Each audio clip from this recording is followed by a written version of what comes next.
ভিএসডির সাথে যদি এএসডিও থাকে তখন আমরা পেন্টালজি অফ ফ্যালটস বলবো।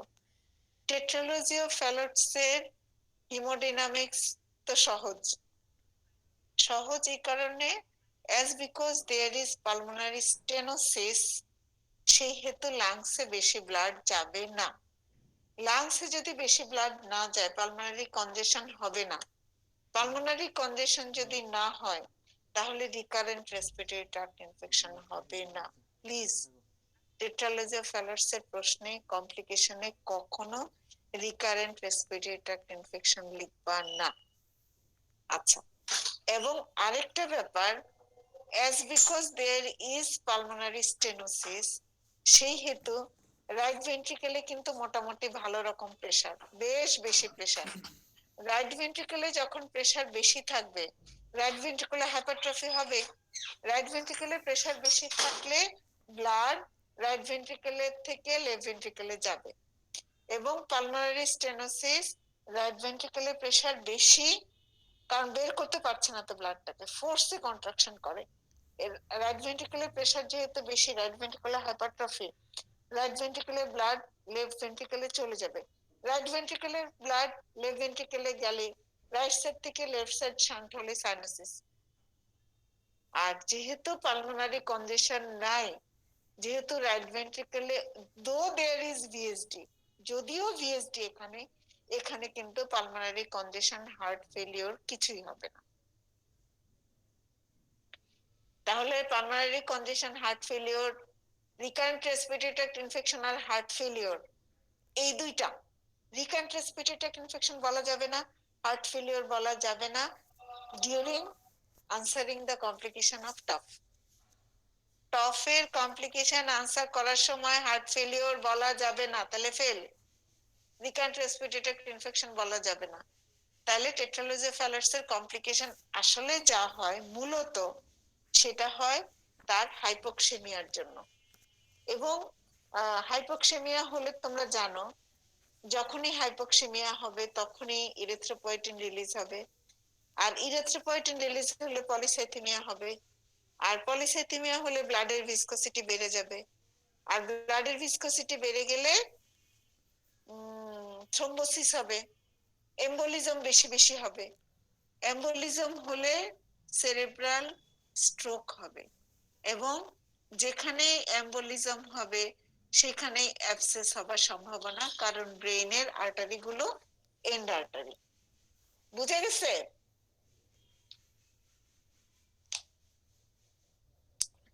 তাহলে আমরা কমপ্লিকেশন যদি বলা হয় what are the complications of tetralogy of Fallot's আমরা মাথায় রাখবো 1 মিনিট একটু একটু একটু একটু কথা বলেনি।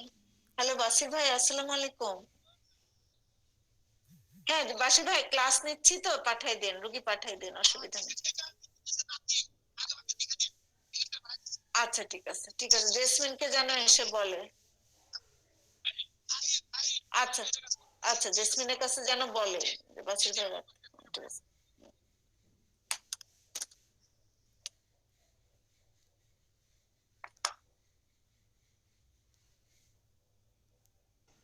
কমপ্লিকেশনস অফ টেট্রালজি অফ ফ্যালটস খুব ভালো করে মাথায় রাখতে হবে। আমরা মনে রাখবো পলিসাইথেমিয়া পলিসাইথেমিয়া হবে তারপরে হবে যেহেতু ক্রনিক্যালি এই বাচ্চাটা একটা প্রথমে মনে রাখি হাইপোক্সেমিয়া এবং হাইপোক্সেমিয়া যেহেতু হচ্ছে তার কন্টিনিউয়াসলি একটা বাচ্চা হাইপোক্সেমিক এবং বাচ্চার টিস্যু অর্গান সবকিছু হাইপোক্সেমিয়াতে সাফার করছে এবং হাইপোক্সেমিয়াতে সাফার করার জন্য দ্য বেবি উইল রিমেইন মানে ফেলিওর টু থ্রাইভ হবে আর কি ঠিকঠাক মতো থ্রাইভ মানে বড় হওয়া ফেলিওর টু থ্রাইভ কথাটার মানে হচ্ছে সে ঠিকঠাক বড় হতে পারবে না বেবিটা ঠিক মতো বড় হবে না তাহলে ফেলিওর টু থ্রাইভ থাকবে এবং পলিসাইথেমিয়া হবে পলিসাইথেমিয়ার জন্য ব্লাডে ভিসকসিটি বেড়ে যাবে ব্লাডে ভিসকসিটি বেশি থাকার জন্য এই বেবিটার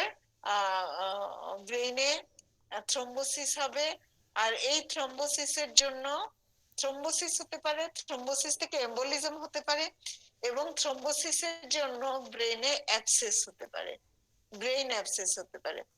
আর কোন একটা ব্রেইনে যেহেতু এন্ড আর্টারি তোমরা জানো, ব্রেইনে এন্ড আর্টারির জন্য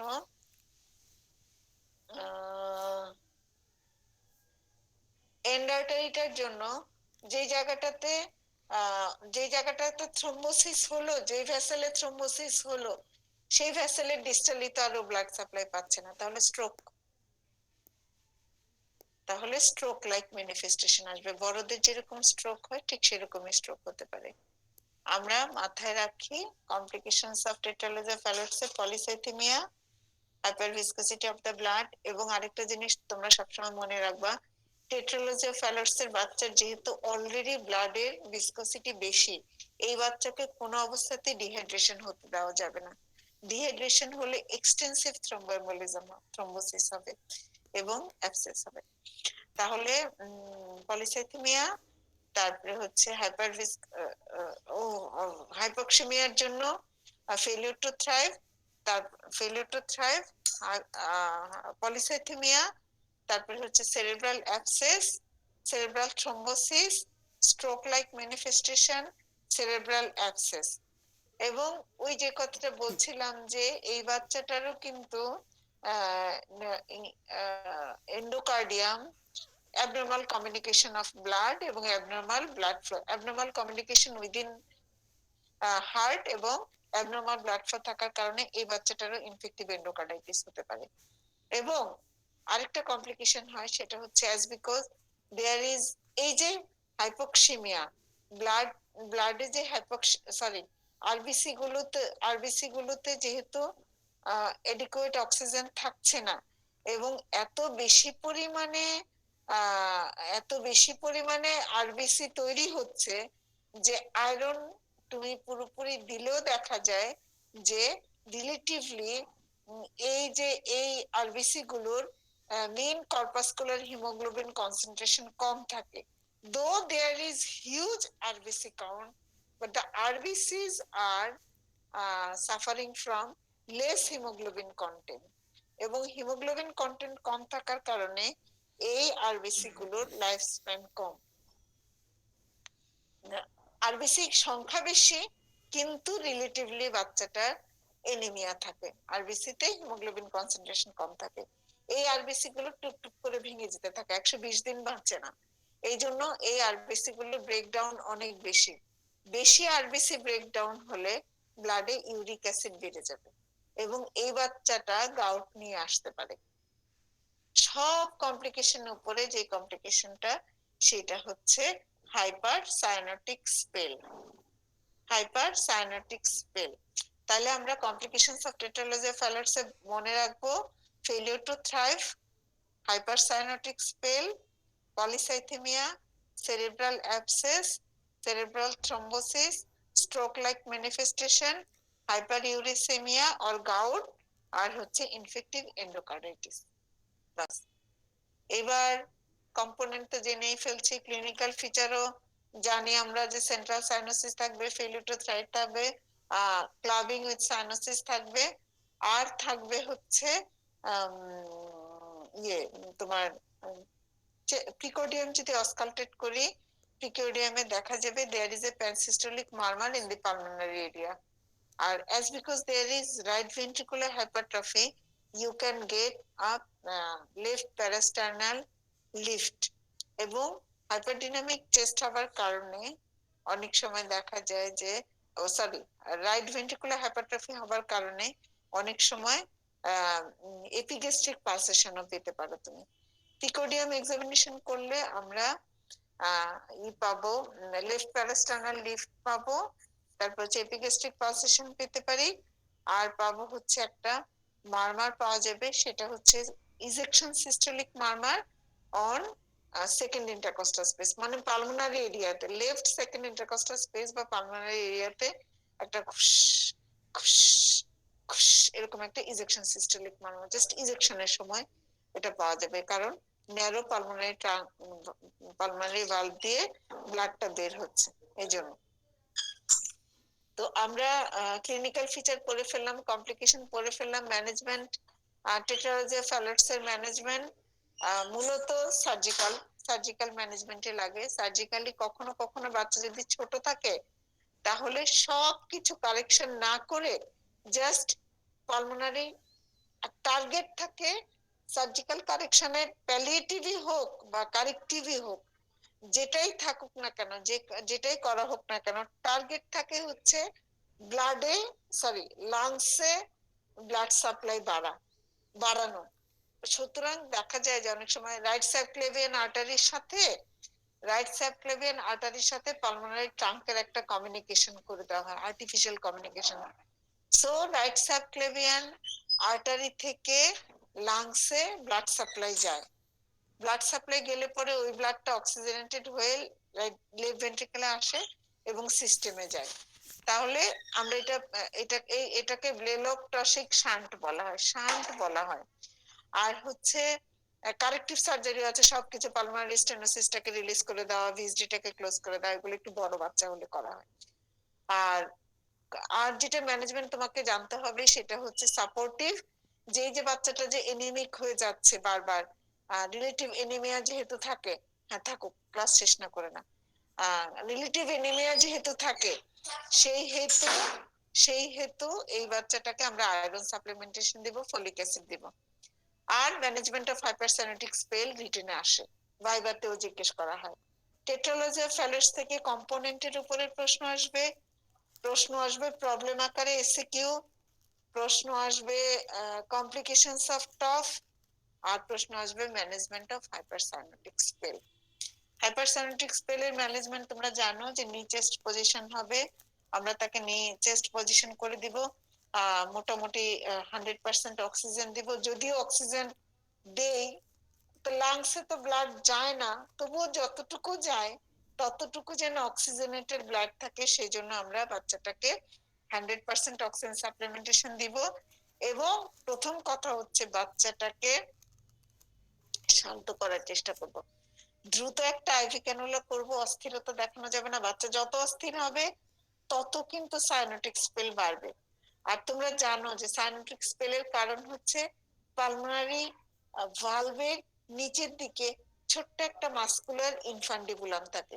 তো ইনফান্ডিবুলামটা যেহেতু মাস্কুলার, মাঝে মধ্যে কনস্ট্রিক্টেড হয়ে যায়, সেই ইনফান্ডিবুলার স্পাজম হয়। ওই স্পাজমের কারণেই পালমোনারি ট্রাঙ্কে ব্লাড একদম যায় না, খুবই সামান্য যায় বা একদম যায় না। তখন দেখা যায় লাংসে ব্লাড সাপ্লাই পায় না, বাচ্চা সাইনাস্ট হয়ে যায় এবং সাইনোটিক স্পেল ডেভেলপ করে, প্রচন্ড রকম শ্বাসকষ্ট এবং প্রচন্ড রকম সাইনাস, একেবারে বাচ্চা কুচকুচে কালো হয়ে যায়, এরকমও আমরা দেখছি। তো এই বাচ্চার ক্ষেত্রে প্রথম কথা হচ্ছে বাচ্চাকে অক্সিজেন দাও, যতটুকু ব্লাড লাংসে যাচ্ছে সেটা যেন অক্সিজেনেটেড হয়, এবং বাচ্চাটাকে দ্রুত কামিং কোয়েট করার চেষ্টা করো, অস্থিরতা করা যাবে না, এনভায়রনমেন্টটা কামিং কোয়েট থাকবে। তাড়াতাড়ি ক্যানুলা করতে নিলে বাচ্চা আরো হাইপারসাইনোটিক হয়ে যায়, কারণ আরো চিৎকার করতে থাকে। তো দ্রুত একজন এক্সপার্ট নার্স বা এক্সপার্ট ডাক্তার ক্যানুলা করে দ্রুত অক্সিজেন দিতে হবে এবং তার সাথে সাথে দ্রুত মরফিন দিতে হবে। মরফিন দিলে বাচ্চা যখন কামেন্ট কয়েট হয়ে যায় তখন গ্রাজুয়ালি দেখা যায় যে কমে আসে। আর সম্ভব হলে, যদিও করা যায় না, আমি আজ পর্যন্ত কোনো হাইপারসাইনোটিক স্পেলের বাচ্চাকে নি চেস্ট পজিশন করতে পারি নাই, কারণ হচ্ছে শ্বাসকষ্ট এত বেশি থাকে বাচ্চা অস্থির হয়ে যায়। তো নি চেস্ট পজিশনে করে ফেলতে হবে। নি চেস্ট পজিশনে করলে ভেনাস রিটার্নটাও কম হবে, পেরিফেরাল রেজিস্ট্যান্স বেড়ে যাবে, মোট কথা রাইট টু লেফট শান্টটা কম হবে এবং ভেনাস রিটার্ন কম হওয়ার ফলে ডিঅক্সিজেনেটেড ব্লাডের সাথে অক্সিজেনেটেড ব্লাডের মিক্সিংটাও কম হবে। আর as because it is hypoxaemic, severely hypoxaemic condition, সেখানে অ্যানারোবিক গ্লাইকোলাইসিস হবে এবং অ্যানারোবিক গ্লাইকোলাইসিস হলে মেটাবলিক অ্যাসিডোসিস হবে। মেটাবলিক অ্যাসিডোসিস তো কারেকশন করতে হবে, সেজন্য আমরা সোডিয়াম বাইকার্বনেট দিব। এবং অ্যাজ বিকজ এই ক্ষেত্রে অনেক সময় দেখা যায় ডিহাইড্রেশনের কারণে হাইপারসাইনোটিক স্পেল হতে পারে, সেই জন্য আমরা তাকে নরমাল স্যালাইন ইনফিউশন দিব।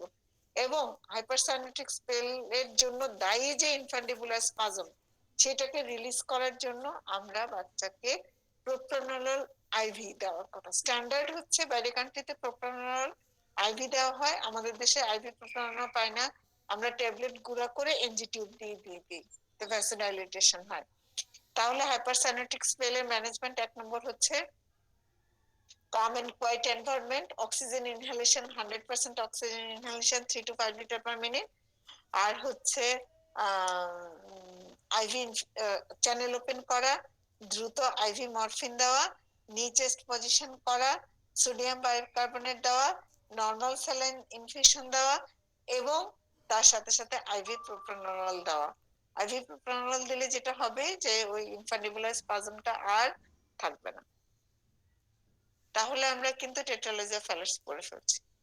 টেট্রালজিয়া ফ্যালার্স এর থেকে প্রশ্ন কি কি আসবে সেটা বলে ফেলছি। ক্লিনিক্যাল ফিচার আসতে পারে যে কম্পোনেন্ট গুলো কি কি আসতে পারে, কমপ্লিকেশনস অফ ভিএস টফ, আর আসতে পারে ম্যানেজমেন্ট অফ হাইপারসাইনোটিক স্পেল। আর for prevention of hypercyanotic spell আমরা তাকে 1 milligram per KG per day করে প্রোপ্রানোল দেই এবং এখানে ফিনাইলেফ্রিন দিতে পারি। ফিনাইলেফ্রিনও ভ্যাসোডাইলেটর হিসেবে কাজ করে।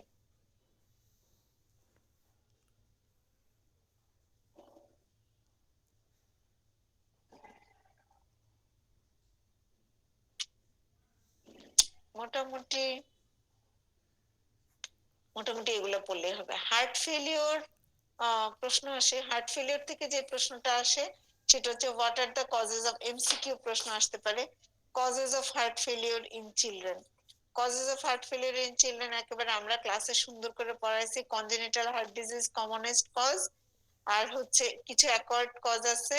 অ্যাকোয়ার্ড কজের মধ্যে সাধারণত কনজেনিটাল হার্ট ডিজিজের মধ্যে ওই যে দুইটা তো অলরেডি তোমরা পড়ে ফেলছো, ভিএসডি পিডিএ, তারপর ট্রান্সপোজিশন অফ গ্রেট ভেসেলস, তারপরে হচ্ছে VSD PD transposition of great vessels, coarctation of aorta, এগুলো হচ্ছে হার্ট ফেলিওরের কারণ। আর অ্যাকোয়ার্ড কারণের মধ্যে হচ্ছে যদি বাচ্চা কোনো কারণে অনেক বেশি ফিড দিয়ে ফেলছে, স্যালাইন দিচ্ছি দিচ্ছি দিচ্ছি, ভলিউম ওভারলোড, হঠাৎ করে একটা বাচ্চাকে অনেক বেশি আমরা ব্লাড দিয়ে দিলাম, তাহলে ভলিউম ওভারলোডের জন্য হতে পারে। নিওনেটের ক্ষেত্রে যে কারণে হার্ট ফেলিওর নিয়ে আমাদের কাছে বাচ্চারা আসে সেটা হচ্ছে পোস্ট অ্যাসফিক্সিয়াল কার্ডিওমায়োপ্যাথি। আমি কিন্তু সেদিন ক্লাসে তোমাদেরকে বলছি যে পেরিনেটাল অ্যাসফিক্সিয়ার কমপ্লিকেশন হচ্ছে পোস্ট অ্যাসফিক্সিয়াল কার্ডিওমায়োপ্যাথি, এটা কিন্তু হার্ট ফেলিওরের ফিচার নিয়ে প্রেজেন্ট করতে পারে। এই বাচ্চাটার কখনো কখনো এনিমিক কনজেনিটাল হার্ট ডিজিজ হচ্ছে একটা কমপ্লিকেশন, সরি কজ বললাম, আর অ্যাকোয়ার্ড কজের মধ্যে পোস্ট স্পেশাল কার্ডিওমায়োপ্যাথি বললাম, আর হতে এনিমিক হার্ট ফেলিওর। তোমরা জানো এনিমিক হার্ট ফেলিওর হতে পারে ভলিউম ওভারলোড হতে পারে, যে আমরা অনেক বেশি ভলিউম দিয়ে ফেলছি। বাচ্চা যদি সেপ্টিসিমিয়া হয় সেখান থেকে হতে পারে। কখনো কখনো দেখা যায় যে ড্রাই বেরিবেরি ওয়েট বেরিবেরি থেকে হতে পারে। আরেকটা কারণ এগুলো হচ্ছে, এগুলো কিন্তু non cardiac cause of cardiac failure. Cardiac cause of cardiac failure মধ্যে কার্ডিওমায়োপ্যাথি কমন, আর হচ্ছে ভাইরাল মায়োকার্ডাইটিস। মায়োকার্ডাইটিস কিন্তু অনেক হতে পারে, আবার valvular heart disease, multiple valvular heart disease হলেও কিন্তু হার্ট ফেলিওর হতে পারে। তাহলে কজেস অফ হার্ট ফেলিওর গুলো মুখস্থ রাখতে হবে। মুখস্থ রাখতে হবে cardinal features of, 4 cardinal features of heart failure, tachycardia, tachypnoea, cardiomegaly, hepatomegaly, এগুলো কিন্তু থাকবেই। তাহলে ট্যাকিকার্ডিয়া, ট্যাকিপনিয়া, কার্ডিওমেগালি, হেপাটোমেগালি হচ্ছে cardinal features of heart failure. আর কখনো কখনো একটু বড় বাচ্চা যাদের, সেই বাচ্চা, সাধারণত বাচ্চাদেরকে আমরা ইডিমা পাই না। দুইটা জিনিস ছোট বাচ্চাদের ক্ষেত্রে পাওয়া যায় না, 10 বছরের আগে সাধারণত আমরা পাই না। সেটা হচ্ছে রেইজড জুগুলার ভেনাস প্রেসার পাই না, কারণ নাক কাঠটা ছোট, ছোট বাচ্চা পাওয়া যায় না। আরেকটা হচ্ছে আমরা বাচ্চাদের ক্ষেত্রে ইডিমা পাই না, পেরিফেরাল ইডিমা যেটা পাওয়ার কথা সেটা বাচ্চাদের ক্ষেত্রে কিন্তু থাকে না। তাহলে আমরা মাথায় রাখবো হার্ট ফেলিওরের 4 কার্ডিনাল ফিচার্স। আর কখনো কখনো occasionally we can get raised jugular venous pressure, আর হচ্ছে রেজড জুগুলার ভেনাস প্রেসারটা পাওয়া যায় না, আর হচ্ছে ডিপেন্ডেন্ট ইডিমা পাওয়া যায় না। কিন্তু অন্যান্য tachycardia, tachypnoea, cardiomegaly, tender hepatomegaly, এগুলো মনে রাখবা। ট্যাকিকার্ডিয়া, ট্যাকিপনিয়া, টেন্ডার হেপাটোমেগালি বলতেই হবে। Tachycardia, tachypnoea, cardiomegaly, tender hepatomegaly must, এই 4টা বলতেই হবে। আর বাচ্চাদের ক্ষেত্রে কখন অস্কালটেট করলে কখন তেমন কিছু পাওয়া যায় না, যদি ভিএসডি থাকে তার সাথে ভিএসডি ফিচার পাওয়া, পিডিএ থাকলে পিডিএর ফিচার পাওয়া। মোটামুটি যেটা পাওয়া যায় সেটা হলো গ্যালোপ্রিদম, ঘোড়ার খুরের মতো 3 নম্বর একটা হার্ট সাউন্ড কখনো পাওয়া যায়, আমরা কিন্তু পাই। আর লাংসে অসকালটেট করলে নিউমোনিয়া পাওয়া যেতে পারে। তাহলে আমরা ক্লিনিক্যাল ফিচার্স অফ হার্ট ফেলিওরটা পড়ে ফেললাম, কজেস অফ হার্ট ফেলিওর পড়ে ফেললাম। ম্যানেজমেন্ট তোমরা বড়দের ম্যানেজমেন্টের মতনই, প্রপটা পজিশনে রাখা, বাচ্চাদের জন্য আবার কার্ডিয়াক চেয়ার পাওয়া যায়, কার্ডিয়াক চেয়ারে রাখা। তারপরে হচ্ছে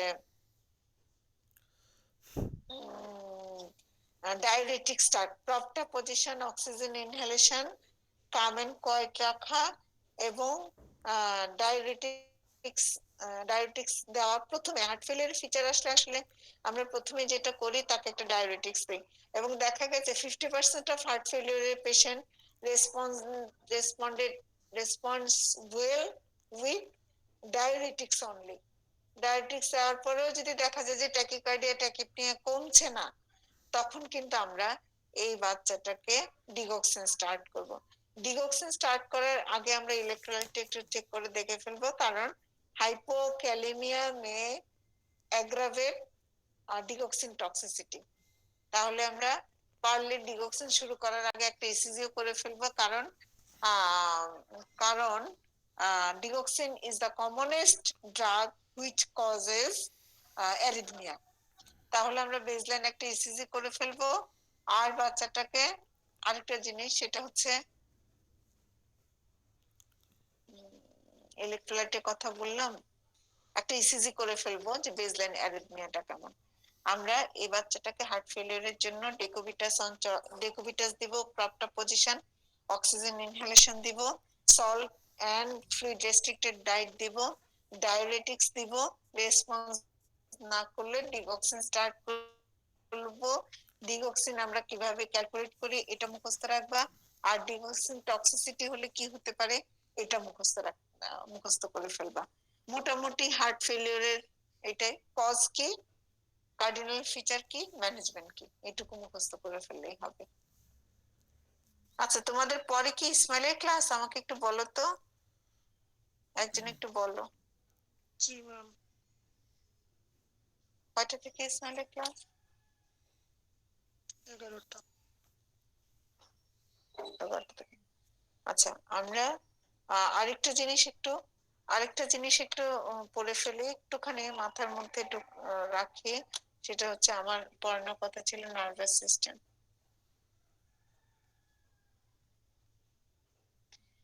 নার্ভাস সিস্টেম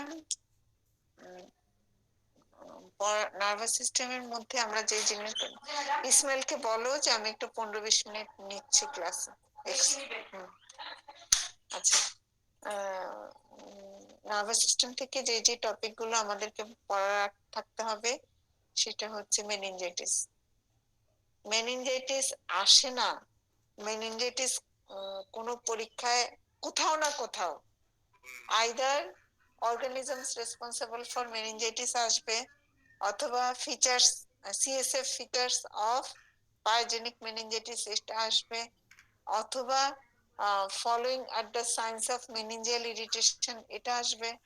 মোট কথা খুব ভালো করে মেনিনজাইটিসটা পড়তে হবে। মেনিনজাইটিস এর এমসিকিউ আসতে পারে, মেনিনজাইটিস এর রিটেন প্রশ্ন তো অহরহ আসতেছে।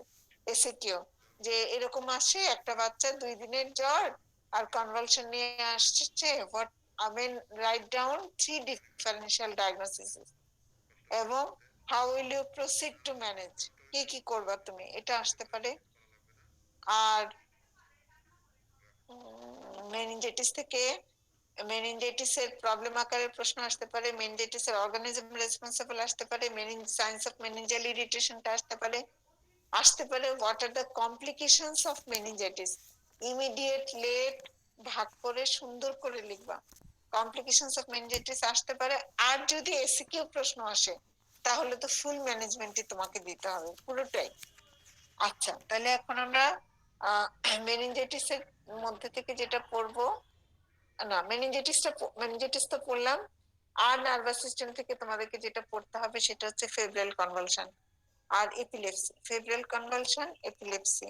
আর আর যেটা পড়বো আমরা সেটা হচ্ছে acute flaccid paralysis, nervous system থেকে meningitis, acute flaccid paralysis, febrile convulsion, আর হচ্ছে febrile convulsion, epilepsy, meningitis, acute flaccid paralysis, febrile convulsion, epilepsy. মোটামুটি নার্ভাস সিস্টেম থেকে এগুলাই গুরুত্বপূর্ণ। মেনিনজাইটিসের অর্গানিজম রেসপন্সিবল কোন, এই যে কি অর্গানিজম হবে এটা আমি আর বলবো না এখন, আমার তো বলার টাইম নেই। Organism responsible for meningitis according to age মনে রাখতে হবে। ক্লিনিক্যাল ফিচার্স অফ হ্যাঁ, অর্গানিজমের মধ্যে অবশ্যই ইকোলাই, ক্লেবশিয়েলা, লিস্টেরিয়া মনোসাইটোজেন বলতেই হবে। আর এজটাও তখন মাথায় রেখে বলতে হবে কোন এজে কোনটা। আর ক্লিনিক্যাল ফিচার্স অফ মেনিনজাইটিস এর সায়েন্স অফ মেনিনজিয়াল ইরিটেশনটা বলবা, তারপরে হচ্ছে গ্লাসগো কোমা স্কেল অনুযায়ী কি কি চেঞ্জ আসতে পারে সেটা বলতে হবে। আর হচ্ছে আরেকটা জিনিস আমরা করি, সেটা হচ্ছে বাচ্চাটার ফুল নিউরোলজিক্যাল এক্সামিনেশনটা কিন্তু আমাদের মাথায় রাখতে হবে যে সে কেমন কি হচ্ছে। আর ফিচার্স, ক্লিনিক্যাল ফিচারের মধ্যে হিস্ট্রিতে তো পেশেন্ট বলবে যে recurrent convulsion, repeated convulsion for last 2 days হোক, 1 day হোক বা 3 days হোক, রিকারেন্ট কনভালশন এবং high grade fever, recurrent convulsion and high grade fever, এটা হচ্ছে মেনিনজাইটিসের সাথে মেনিনজাইটিসের ফিচার।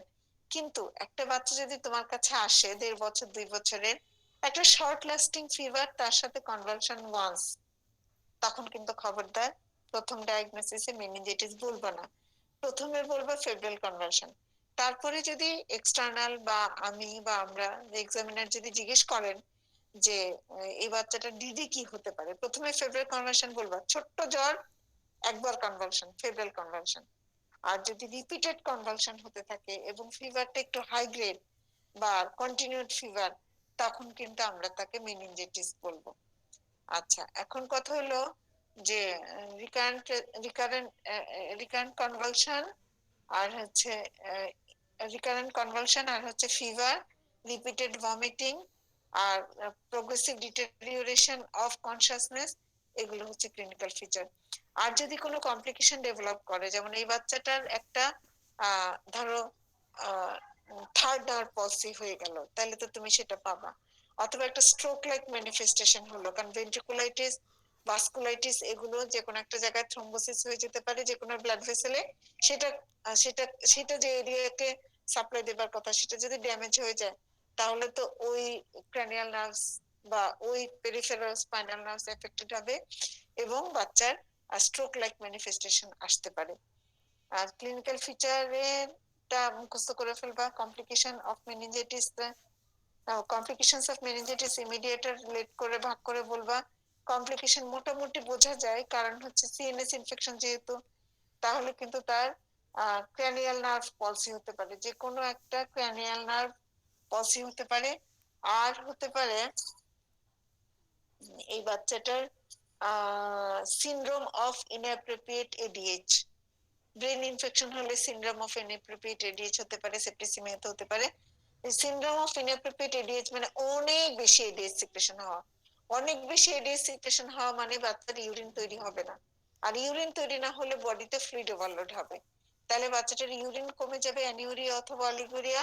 অন দি কন্ট্রারি, বডিতে অনেক ফ্লুইড জমে যাবে, সেটার জন্য তোমার দেখা যাবে যে বাচ্চার ডাইলুশনাল হাইপো ইলেকট্রোলাইটেমিয়া, সোডিয়াম পটাশিয়াম দুইটাই কমে যাবে, কারণ ব্লাডটা ডাইলুটেড হয়ে গেছে। ডাইলুশনাল ডাইলুশনাল হাইপো ইলেকট্রোলাইটেমিয়া। আর ইমিডিয়েট কমপ্লিকেশনের মধ্যে আরেকটা হতে পারে as because there is vascular injury, endothelial injury, thrombosis হতে পারে, স্ট্রোক লাইক অ্যাবসেসও হয়ে যেতে পারে মাথার ভিতরে।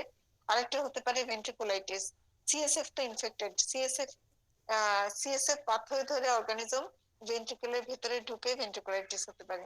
এবং অদ্ভুত ব্যাপার হচ্ছে ব্রেনে সব জায়গায় অ্যান্টিবায়োটিক দিলে ব্রেনে সব জায়গায় ইনফেকশন যত দ্রুত কন্ট্রোল হয়, ভেন্ট্রিকুলাইটিস হলে কিন্তু তত দ্রুত হয় না। অনেক সময় বাচ্চাদেরকে ব্রেন ক্র্যানিওটমি করে অথবা ফন্টানেলি যদি খোলা থাকে, ফন্টানেলি ভেতর দিয়ে বড় একটা সিরিঞ্জ ঢুকায় দিয়ে ই করা হয়, অ্যান্টিবায়োটিক দিয়ে দেওয়া হয়, ইন্ট্রাভেন্ট্রিকুলার অ্যাডমিনিস্ট্রেশন অফ অ্যান্টিবায়োটিক। কমপ্লিকেশনের মধ্যে complication of immediate complication of meningitis is cranial nerve palsy, stroke like manifestation, তারপরে হচ্ছে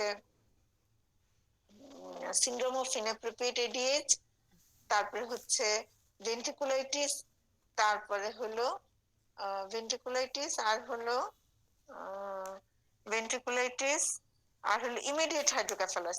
ইমিডিয়েট হাইড্রোকেফালাসটা কেন হচ্ছে? একটা হাইড্রোকেফালাস হবে লেট হাইড্রোকেফালাস, আরেকটা হাইড্রোকেফালাস হচ্ছে ইমিডিয়েট।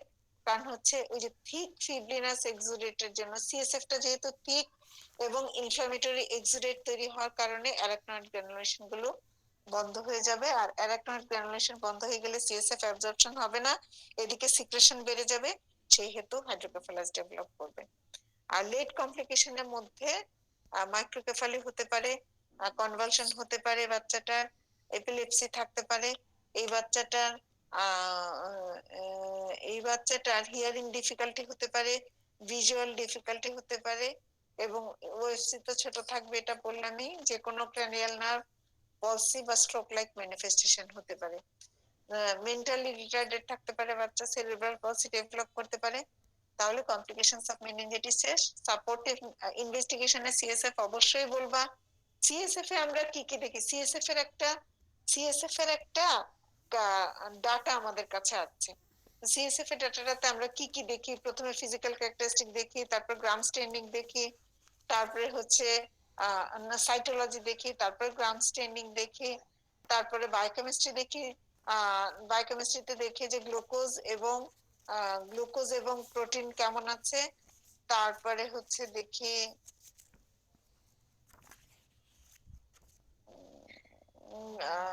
কালচার সেন্সিটিভিটি দেখি। সিএসএফ এ কি কি দেখি এটা একটু মুখস্থ করে ফেলবো, মাথায় রাখতে হবে। আর পাইজনিক সিএসএফ এর ক্লিনিক্যাল ফিচার অস্পির জন্য ঠাটা মুখস্থ রাখতে হবে। আমরা তো বাইবা মেনিনজাইটিস ধরি না এরকম কোন স্টুডেন্ট আসলে নাই। আর ম্যানেজমেন্টের ক্ষেত্রে সাপোর্টিভ ম্যানেজমেন্ট, স্পেসিফিক ম্যানেজমেন্ট, আগেও ক্লাসে বলছি যে 10টা অ্যান্টিবায়োটিক, মেনিনজাইটিসে 10টা অ্যান্টিবায়োটিক মুখস্থ না করে কেউ পরীক্ষার হলে যাবে না। সেফট্রিয়াক্সন, সেফোটেক্সিন, সেফটাজিডিম, সেফি সেফিপাইন, থার্ড জেনারেশন সেফালোস্পোরিন, তারপরে হচ্ছে পেনিসিলিন, তারপরে হচ্ছে ভ্যানকোমাইসিন অথবা অ্যামিকাসিন, মেরোপেনাম, পাইপেরাসিলিন, ট্যাজোভ্যাক্টাম, একদম ঠাটা মুখস্থ রাখতে হবে অ্যান্টিবায়োটিকের নাম। আর supportive care of an unconscious baby, তোমরা জানো যে আমরা পোস্টার চেঞ্জ করে দেব 2 ঘন্টা পর পর, তারপরে হচ্ছে তাকে পোস্টার চেঞ্জ করে দেওয়া, তারপরে হচ্ছে care of the I, care of mouth, Baul, bladder care করা, স্কিনের কেয়ার করা, তারপরে হচ্ছে বাচ্চাকে অ্যান্টিকনভালসেন্ট দেওয়া, বাচ্চাটাকে স্টেরয়েড দেওয়া for first 72 hours, so that inflammatory mediator গুলো কম রিলিজ হয়, জ্বর থাকলে অ্যান্টিপাইরেটিক দেওয়া, খিঁচুনি থাকলে অ্যান্টিকনভালসেন্ট দেওয়া। একেবারে খুব সুন্দর করে লিখতে হবে, এবং এটা এসিকিউ প্রশ্নতে যেরকম আসে ঠিক একই ভাবে অস্পিতেও কিন্তু আসে, যে how will you manage a case of pyogenic meningitis, খুব সুন্দর করে বলে ফেলবা। এখন তো আমি পাইজেনিক মেনিনজাইটিস এর মোটামুটি মানে মেনিনজাইটিস এর মোটামুটি পড়ানো হচ্ছে। আরেকটা জিনিস যেটা মাথায় রাখতে হবে, খুব ভালো করে পড়া থাকতে হবে, সেটা হচ্ছে ফেব্রাইল কনভালশন। ফেব্রাইল কনভালশনটা, টিপিক্যাল ফেব্রাইল কনভালশনের ক্রাইটেরিয়া গুলো কি কি, এটিপিক্যাল ফেব্রাইল কনভালশনের ক্রাইটেরিয়া গুলো কি কি।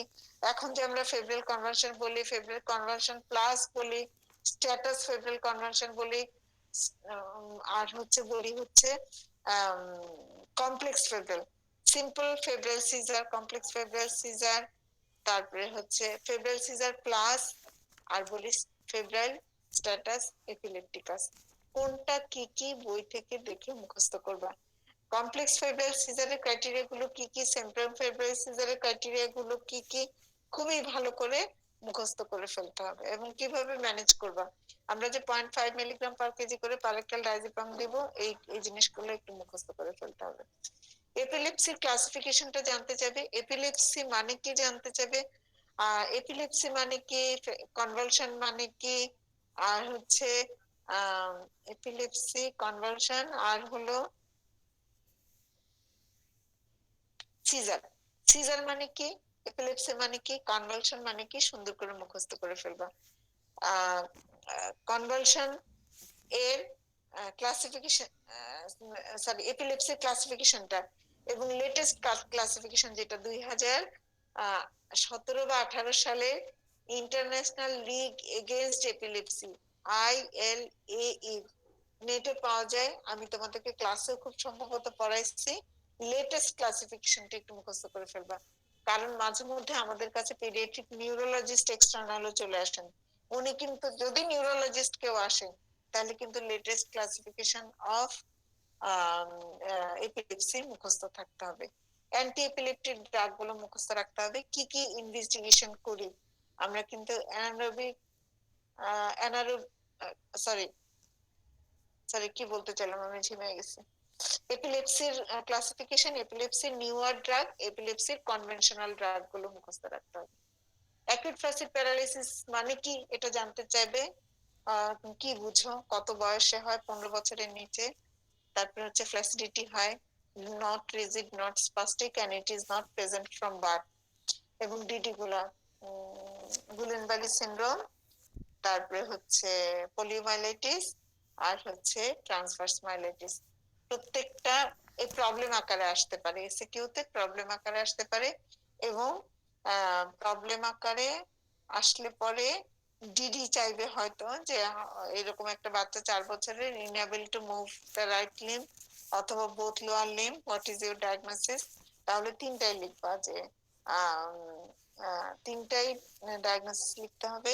একটা হচ্ছে যেটা বললাম পলিমাইলাইটিস, ট্রান্সভার্স মাইলাইটিস, আর হচ্ছে গুলিনবারি সিনড্রোম। এবং ডিফারেন্সিয়েটিং পয়েন্ট, প্রত্যেকটা ডিফারেন্সিয়েটিং পয়েন্ট বইয়ে খুব সুন্দর করে লেখা আছে, আমরা ক্লাসে পড়েছি। কোথায় কোন ধরনের প্যারালাইসিস হবে, এবং কোনটাতে সিএসএ ফাইন্ডিংস কোনটাতে কিরকম থাকবে, বা ইএমজি ফাইন্ডিংস কোনটাতে কিরকম থাকবে, এটা কিন্তু মুখস্থ রাখতে হবে। আচ্ছা, আর হলো অ্যাকিউট ফ্ল্যাসিড প্যারালাইসিস এর মধ্যে ম্যানেজমেন্ট, গুলিনবারি সিনড্রোমের ম্যানেজমেন্ট আসতে পারে। অ্যাডাল্ট মেডিসিনে যেরকম আছে যে অ্যান্টিডি, সরি, পেন্টা ইমিউনোগ্লোবুলিন দেওয়া যেতে পারে, স্টেরয়েড দেওয়া যেতে পারে, মিথাইল প্রেডনিসোলন বা প্রেডনিসোলন স্টেরয়েড দেওয়া যেতে পারে, এবং সাপোর্টিভ কেয়ার, ফিজিওথেরাপি, এগুলো বলতে হবে। আর অ্যাকিউট ফ্ল্যাসিড প্যারালাইসিস এর ম্যানেজমেন্টের মধ্যে যেটা মনে রাখা খুবই গুরুত্বপূর্ণ, সেটা হচ্ছে নোটিফিকেশন। যে কোনো অ্যাকিউট ফ্ল্যাসিড প্যারালাইসিস এর বাচ্চা যদি আমাদের কাছে আসে, আমরা কিন্তু এই বাচ্চার নোটিফিকেশন করে দেই। এবং এটা, এই যেহেতু পোলিও ইরাডিকেশন আমরা করতে চাচ্ছি, কোনো কেস আবার পোলিওর ধরা পড়লো কিনা, সেই জন্য রেগুলার নোটিফিকেশন এবং স্টুল কালচার করা হয়। আমাদের ন্যাশনাল পোলিও ল্যাবরেটরি আছে এনপিএল নামে, সেখানে সবগুলো টেস্ট করা হয়। তাহলে অ্যাকিউট ফ্ল্যাসিড প্যারালাইসিসটা খুব ভালো করে মুখস্থ রাখতে হবে, মেনিনজাইটিসটা মুখস্থ রাখতে হবে, এপিলেপসি মুখস্থ রাখতে হবে। নার্ভাস সিস্টেম হলে এরপরে দেখা যাক, পরীক্ষা যদি তোমাদের আসে, পরীক্ষার কাছাকাছি সময় আসলে ইনশাল্লাহ আমরা আবার আরেকটু রিভিশন ক্লাস নেব, আল্লাহ বাঁচা রাখলে। আল্লাহ যদি আমাদের সবাইকে সুস্থ রাখে। আমার অনেক সমস্যা, আমার আব্বা আম্মা খুব অসুস্থ। আমার আব্বা আম্মার জন্য তোমরা দোয়া করবে, দুজনেই সমানে অসুস্থ, তোমরা একটু দোয়া করবা। এরপরে আমরা একদিন, যদি এরকম পরীক্ষার কাছাকাছি ঘনায় আসলে, আমরা 2-1 দিন একদম সুন্দর করে, ভালো করে আরেকটু রিভিশন দিয়ে ফেলবো পুরো বই। ঠিক আছে, আজকে আর পড়াবো না, আজকে আর পড়াবো না। তোমাদের সামনাসামনি থাকলে আসলে ব্লগ পোস্টিং এ আমরা যেমন একটা একটা ব্যাচ করে সুন্দর করে পড়াতে পারি স্টুডেন্টদেরকে, যেটা পড়া মানে দ্বিপাক্ষিক, বাইলেটারাল ক্লাস নিতে পারলে ভালো লাগে। এরকম আমি না একটা প্রশ্ন আনসার না তোমাদেরকে প্রশ্নগুলো নিয়ে আলোচনা করতে পারছি না কিছু। আহ হ্যাঁ, মাস্কুলোস্কেলেটাল সিস্টেম তোমাদেরকে কে পড়াইছে? ফারহানা ম্যাডাম। জেআই এর ক্রাইটেরিয়া কিন্তু মুখস্থ রাখবা, ঠোঁটস্থ, কণ্ঠস্থ, ব্রেনস্থ, যেখানেই হোক রাখতে হবে। বলো, হ্যাঁ কি প্রশ্ন ছিল? ম্যাম এ ভেন্ট্রিকুলার সেপ্টাল ডিফেক্টে কেন হার্ট ফেলিয়ার হইতেছে না, আর টফটে কেন, মানে বিএসটি তে কেন হার্ট ফেলিয়ার হইতেছে আর টফটে কেন হইতেছে না? আমি একটু বললাম। আবার রিপিট করতে পারবেন ম্যাম? বুঝ হ্যাঁ নাই তো। পারবো।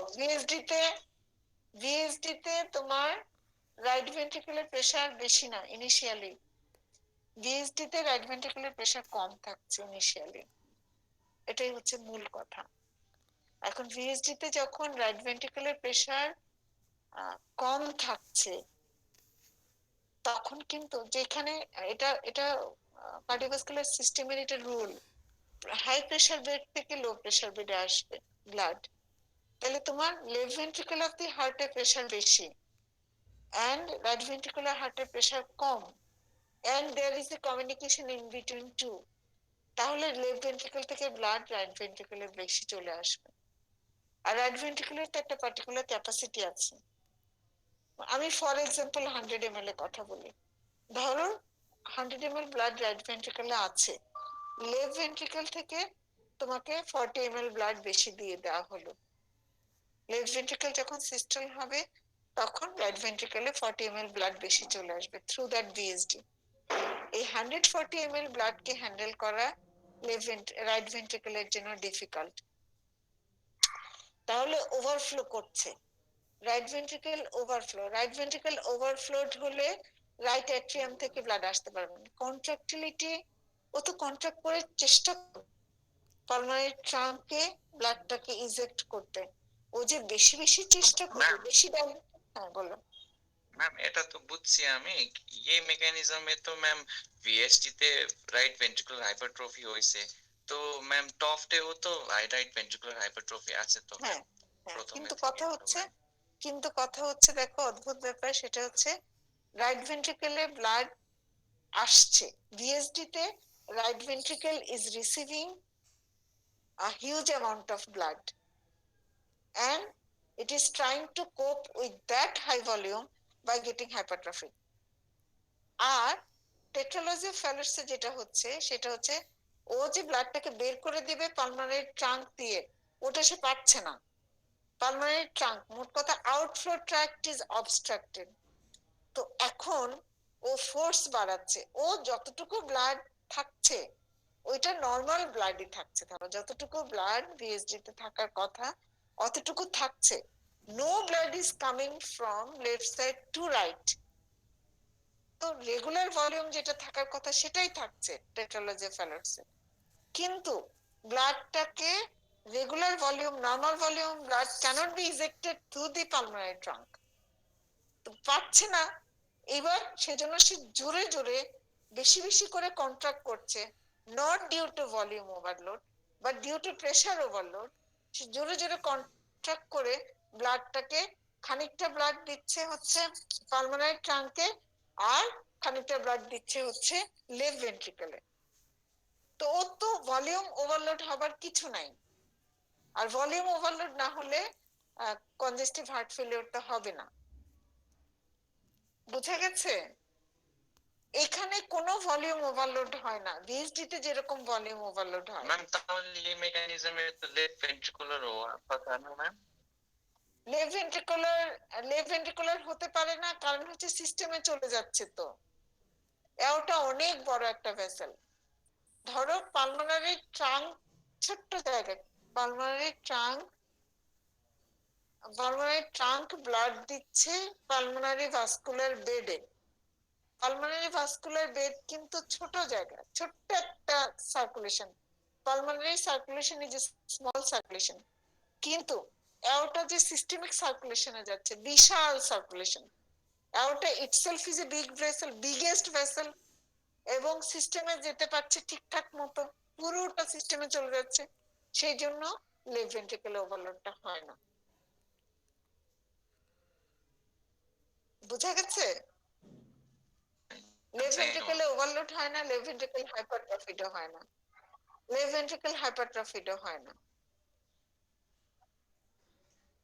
এটা এই এই কিছু কমপ্লেক্স মেকানিজম তো আছে, মানে ধরো ধরো পালমোনারি স্টেনোসিস, পালমোনারি স্টেনোসিসে হাইপারসাইনেটিক স্পেল হচ্ছে, কিন্তু অ্যাওর্টিক স্টেনোসিসে হাইপারসাইনেটিক স্পেল হয় না। ওটারও মেকানিজম আছে আছে মানে হিমোডাইনামিক সবকিছু এক্সপ্লেন করা যায় না, সবসময় এক্সপ্লেন করা যায় না।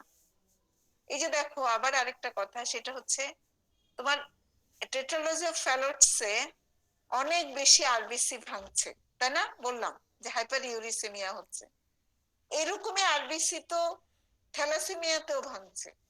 হিমোলাইসিস হচ্ছে না থ্যালাসেমিয়াতে, থ্যালাসেমিয়াতে কিন্তু আবার গাউট হয় না। কেন যে হয় না, গড নোজ। এই যে থ্যালাসেমিয়াতে বাচ্চাটা এনিমিক থাকছে, থ্যালাসেমিয়াতে পলিসাইথেমিয়াও তো হতে পারতো, হচ্ছে না কিন্তু।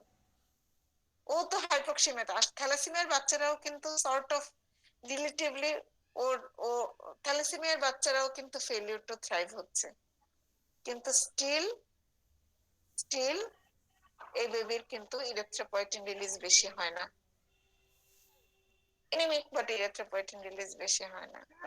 অদ্ভুত অদ্ভুত মেকানিজম আছে, আমরা মেকানিজমটা কি হচ্ছে সেটা জানি এবং জেনে সেটা কারেক্ট করার চেষ্টা করি, কিন্তু মেকানিজমটা কেন হচ্ছে সেটা সবসময় এক্সপ্লেন করতে পারি না।